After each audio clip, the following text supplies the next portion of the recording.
Please subscribe my channel محفل ادب۔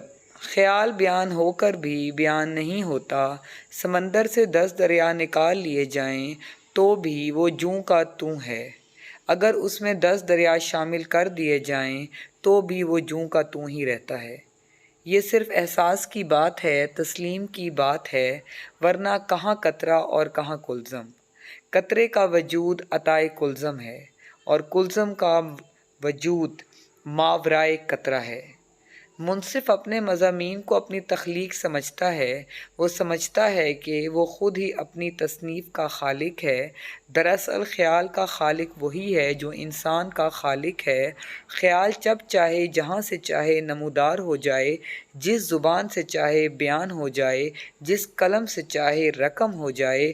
وہ چاہے تو صحرا سے چشمے پھوٹیں، وہ چاہے تو بنجر سے سیراب ہو جائے، وہ چاہے تو تاریکی جگمگانے لگے، وہ چاہے تو انسان کو بیان کی دولت عطا ہو جائے۔ Thanks for watching my videos. Stay blessed.